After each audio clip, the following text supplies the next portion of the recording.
नमस्कार साथियों, कैसे हो आप सब। उम्मीद है सब अच्छे होंगे। स्वागत है एक बार फिर से आपके अपने YouTube चैनल गोल गुरु एकेडमी पे। जी हाँ, अपनी सीरीज चल रही थी आरपीएससी द्वारा आयोजित की गई तमाम भर्ती परीक्षाओं में जो ज्योग्राफी से संबंधित सवाल पूछे गए हैं उनकी सीरीज लेकर आए। साथ ही साथ बताते हुए अत्यंत खुशी हो रही है कि खोकर सर द्वारा जो भी है आपके हिस्ट्री के पुराने पेपरों की सीरीज भी चला दी गई है। सुनीता मैडम द्वारा अति शीघ्र आपको पॉलिटी और साइंस की जो पुरानी सीरीज है वो भी जल्द आप लोगों के सामने होगी। तो देर किस बात की, आप लगातार जुड़े रहें अपने YouTube चैनल से, गोल गुरु एकेडमी से। टेलीग्राम पे जाके इसका लिंक जो दे रखा है डिस्क्रिप्शन में मिल जाएगा, चैनल को ज्वाइन कर ले ताकि आप इसकी PDF प्राप्त कर सके। गोल गुरु एकेडमी जो ऐप है वो आप प्ले स्टोर से जाके डाउनलोड कर सकते हैं। तो बगैर किसी देरी के शुरुआत करते हैं इस महत्वपूर्ण क्लास की। आरपीएससी द्वारा ओल्ड पेपर जिसमें ज्योग्राफी से संबंधित क्या है कि सारा खाटा खींचड़ा एक जगह तो सब कुछ मिल जाता है, लेकिन अलग अलग जैसे ज्योग्राफी से संबंधित सवाल किस लेवल के आए थे, कौन से एग्जाम में आए थे हिस्ट्री के, और ज्योग्राफी में भी किस लेवल से लेके किस लेवल तक सवाल पूछे जा सकते हैं, उनका डीपली जो है इन सवालों के साथ साथ अगल बगल की चीजें भी अपन देखते चलेंगे। तो बगैर किसी देरी की शुरुआत करते हैं। आज का पहला सवाल लेते हैं। पहला सवाल है, कोपेन के जलवायु वर्गीकरण के अनुसार इनमें से कौन सा सही है। देखिए बहुत बार तुम गलती कर देते हो कि सही पूछा है या गलत पूछा है, तो इसको सही तरीके से पढ़ना है। यहाँ पे सही पूछा है, कौन सा सही है। CWG, ये देखो भरतपुर है यहाँ पर, क्या CWG जलवायु है वो भरतपुर में है, BWHW बाड़मेर में है, BSHW गंगानगर में, या AW डूंगरपुर में। तो देखिए सबसे पहले जानना जरूरी है, कोपेन मोदे ने राजस्थान की जो जलवायु है उसको 4 भागों में बांटा। कितने भागों में बांटा? 4 भागों में बांटा। 4 भाग कौन कौन से? देखिए यहीं पे देख लीजिए। पहला भाग ये जो है, दूसरा भाग ये माना, आप इधर से भी ले सकते हैं गिनती में, तीसरा ये, और चौथा ये इस तरीके से बोल रहा हूं कि आपको सही सीक्वेंस में याद रहे। अब देखिए मैप के माध्यम से देखते हैं और इससे भी तुम्हारी चीजें क्लियर हो जाएगी जो सवाल में पूछी गई है। जो सवाल में पूछी गई है वो चीजें क्लियर हो जाएगी। देखिए ये प्रतीकात्मक राजस्थान का मानचित्र है, प्रॉपर अपन कोई बच्चे तो है नहीं जो आपको सिखाया जा रहा है, आप समझ जाओगे कि ये राजस्थान का मानचित्र है। अब देखिए इसमें 4 प्रकार की जलवायु का निर्धारण कोपेन मोदे ने किया है। कितने प्रकार की? 4 प्रकार की जलवायु का निर्धारण कोपेन मोदे के द्वारा किया गया है। ये देखिए इसका नाम दिया इन्होंने BWHW मतलब शुष्क जलवायु, इसका नाम दिया BSHW मतलब जो अर्ध शुष्क क्षेत्र आता है उसको BSHW नाम दिया। अब देखिए जो गंगा तुल्य जलवायु मिलती है CWG जिसका नाम दिया कोपेन मोदे ने, और इसका नाम हाड़ौती और दक्षिणी राजस्थान के जो जिले हैं उसमें जो जलवायु मिलती है उसका नाम दिया AW। अब देखिए सवाल को फिर से देखते हैं। CWG जलवायु भरतपुर में, जी हाँ भरतपुर में मिलेगी क्योंकि पूर्वी राजस्थान जो मैदानी भाग है उसमें जलवायु कोपेन ने मानी है CWG, तो भरतपुर तो यहाँ पे पड़ता है, तो इसका ये तो राइट हो जाएगा।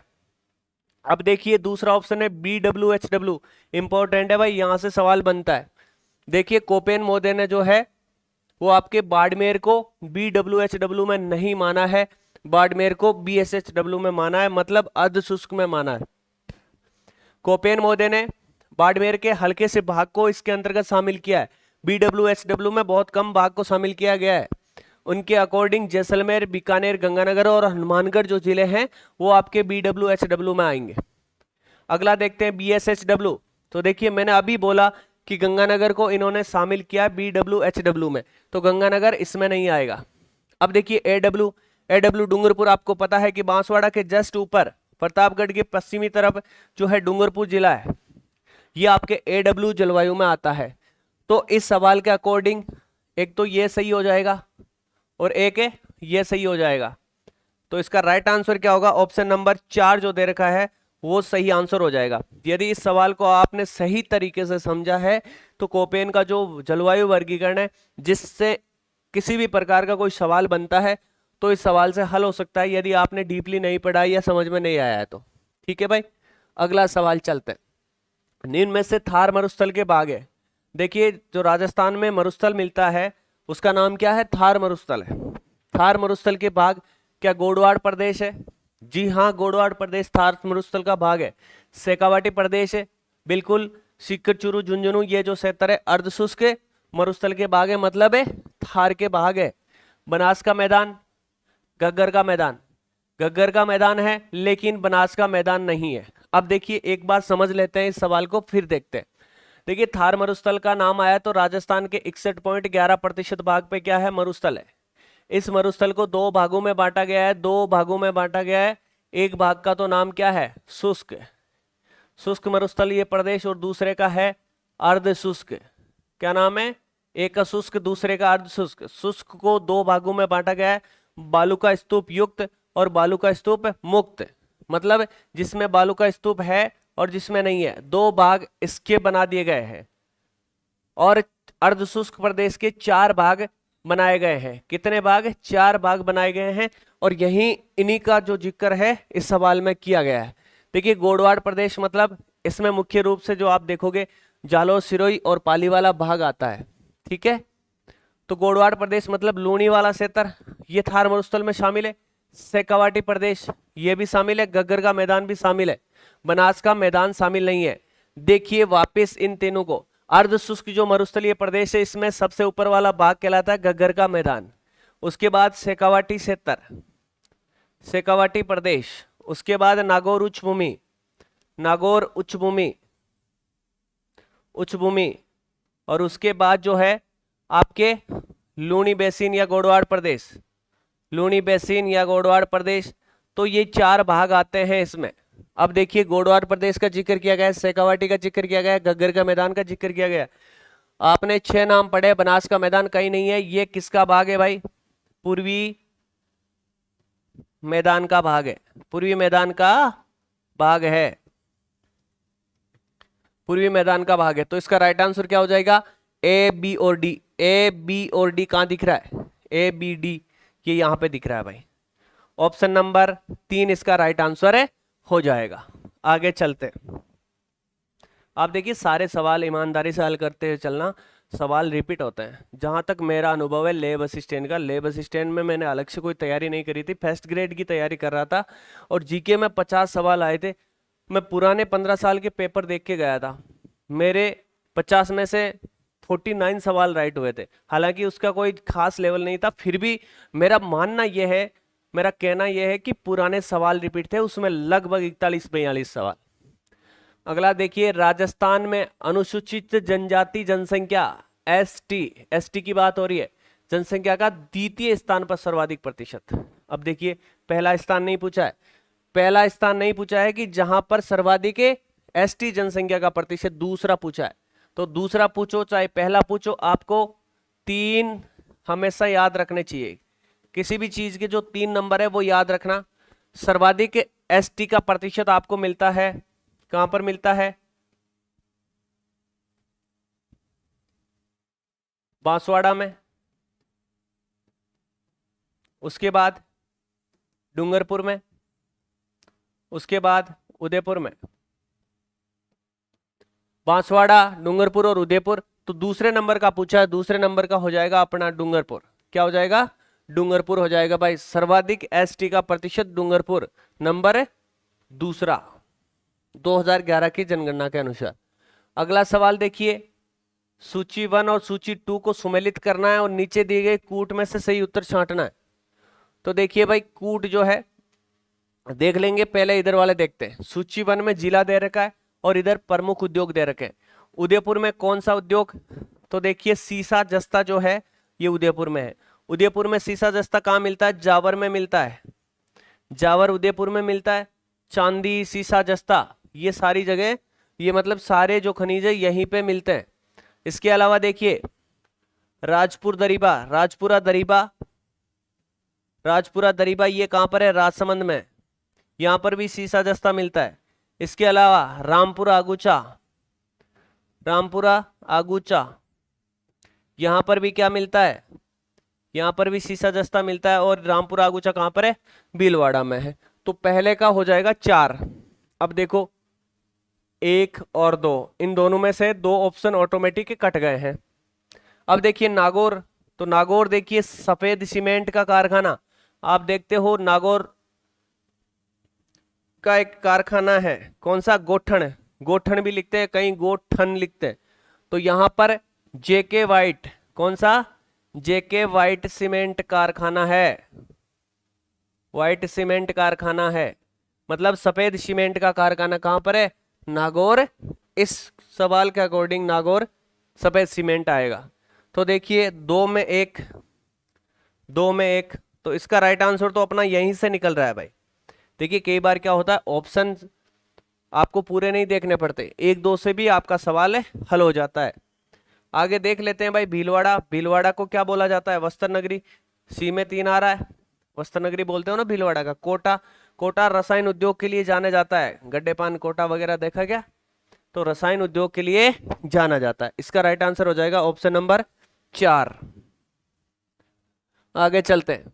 ये सारे जो है सवाल आरपीएससी द्वारा आयोजित किए गए एग्जामों में पूछे गए। इनमें से कौन सा सही? सुमेलित, सुमेलित करना है। तो देखिए पहला ही है सुमेलित, तो मांडो की पाल। मैं आपका ज्यादा समय नहीं ले रहा, मेरा ज्यादा से ज्यादा फोकस रहता है कि ये जो रिकॉर्डेड क्लास है छोटी क्लास हो लेकिन इंपॉर्टेंट क्लास हो, सारे फैक्ट इंक्लूड करूं, और आंसर जो है क्योंकि पुराने पेपर है आंसर तो कहीं से भी देख सकते हो, तो आंसर भी बताता चलूं जल्दी जल्दी, और इसके बारे में जो इंपॉर्टेंट चीजें है वो भी बताता चलूं। तो मांडो की पाल ये कहां पर है? ये आपके डूंगरपुर में। कहां पर है? डूंगरपुर में। और ये फेल्सपार के लिए जाना जाता है। इसका सुमेलित तो यही हो जाएगा। अब देखिए तलवाड़ा फ्लोराइड के लिए जाना जाता है। सीसा जस्ता हमने पिछले सवाल में देख लिया। जावर, रामपुरा, आगुचा और राजपुरा दरीबा, वहां पर सीसा जस्ता मिलता है, इसके साथ चांदी भी मिलती है। खेरवाड़ा, ये आपको पता हो तो 1857 की क्रांति के समय की बात है। खेरवाड़ा आता है ना क्रांति में। एस्बेस्टोस के लिए नहीं जाना जाता। डूंगरपुर, प्रतापगढ़, उदयपुर ये एस्बेस्टोस की झीलें हैं, मतलब दक्षिणी राजस्थान में एस्बेस्टस मिलता है। उसके बाद देखिए ऋषभदेव, अब्रक के लिए नहीं जाना जाता। अब्रक नगरी किसे कहते हैं? भीलवाड़ा को कहते हैं। किसे कहते हैं? भीलवाड़ा को कहते हैं। ऋषभदेव किस लिए जाना जाता है? हरे संगमरमर के लिए जाना जाता है। हरे संगमरमर के लिए जाना जाता है।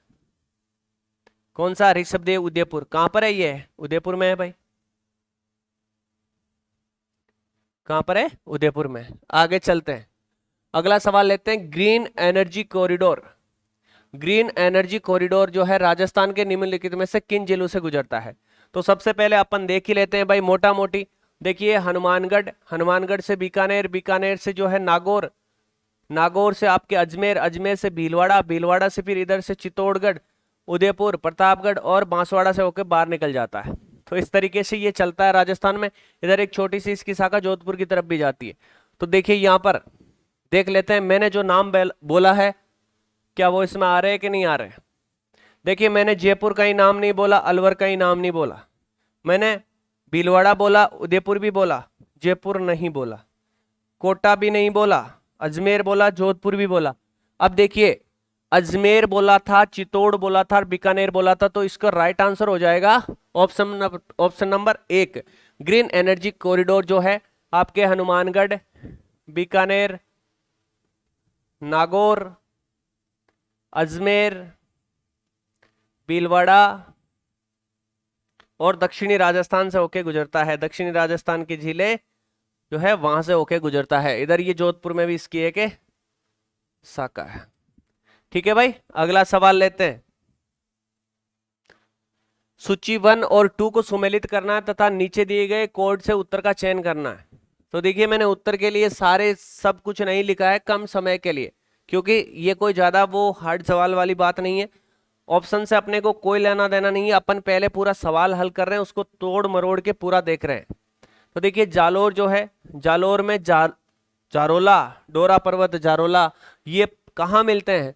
ये आपके मिलते हैं जालोर में। जयपुर की बात करें तो बरवाड़ा जो है, बरवाड़ा पर्वत कहाँ मिलेगा? जयपुर में मिलेगा। अब देखिए अलवर, भानगढ़, भूतों का किला इसे बोला जाता है। भूतों का किला कहां पर है? अरे भूतों का किला भानगढ़ कहां पर है? अलवर में है। अब देखिए सीकर, सीकर में जो पर्वत है कौन सा है? रघुनाथगढ़। कहां पर है? सीकर में है। उत्तरी अरावली का सबसे ऊंचा शिखर, उत्तरी अरावली की सबसे ऊंची चोटी, ऊंची चोटी कौन सी है? रघुनाथगढ़ है। 1055 मीटर, लगभग 1 किलोमीटर ऊंची है ये। तो ये जो है, जो ऑप्शन था मिला हुआ था उसको मैं उठा के लाया और ये राइट है। पहले में 2 हो जाएगा, जारोल जारोला जयपुर में 1, सी में 4 और डी में 3। ठीक है, अगला सवाल लेते हैं। निम्नलिखित में से कौन सी पहाड़ियां राजस्थान के विंध्याचल पर्वत श्रेणी का विस्तार है? अब देखिए विंध्याचल पर्वत श्रेणी जो है आपके गुजरात, राजस्थान, मध्य प्रदेश, उत्तर प्रदेश, बिहार और झारखंड इन राज्यों में फैली हुई है। आपको नहीं पता तो वापिस बता दूं मैं। देखिए ये अरावली पर्वत श्रृंखला इनका पूछा जाता है सवाल के उत्तर से दक्षिण व्यवस्थित से बताइए। तो अरावली पर्वतमाला, ये विंध्याचल पर्वत श्रेणी, यहाँ पर जो है नर्मदा नदी, ये सतपुड़ा और यहाँ पर ताप्ती नदी। इस तरीके से ये इनका क्रम है। ये अरावली हो गया, ये सतपुड़ा हो गया, ये कौन सी नर्मदा नदी हो गई, ये सॉरी ये विंध्याचल हो गया, विंध्याचल हो गया, ये नर्मदा हो गई, ये सतपुड़ा हो गया और ये हो गया आपके ताप्ती नदी। तो ये क्रम है इनका उत्तर से लेकर दक्षिण तक। अब पूछा गया है कि विंध्याचल पर्वत श्रेणी का विस्तार राजस्थान में कहां पर है? तो मुकुंदरा की जो पहाड़ियां हैं कोटा वाली, ये इसी का भाग है भाई। ठीक है, मुकुंदरा की पहाड़ियां हैं इसी का भाग है। डोरा पर्वत ये कहां पर है? आपके जालोर में। और किसका भाग है? अरावली का भाग है। किसका भाग है? अरावली का। ठीक है भाई, अलवर पर्वत ये भी किसका भाग है? अरावली का भाग है। गिरवा की पहाड़ियां ये कहां पर है? ये उदयपुर में है और ये भी किसका भाग है? अरावली का भाग है। अरावली का भाग है। तो ये सारे जो बाकी के वो अरावली के भाग है। मुकुंदरा की जो पहाड़ियां हैं हाड़ौती के पठार में आती है और ये विंध्याचल पर्वत श्रेणी के अंतर्गत इनको शामिल किया गया है। आगे चलते हैं। निम्न को सुमेलित करना है सूची 1 और सूची 2 में। मुख्य सिंचाई परियोजना दे रखी है एक तरफ, दूसरी तरफ जो है इनसे लाभ लेने वाले जिलों के नाम दे रखे। तो सिद्धमुख परियोजना, सिद्धमुख ऐसे नाम आ रहा है, सिद्धमुख ऐसे लग रहा है कि सीखू जैसा नाम दिख रहा है ना।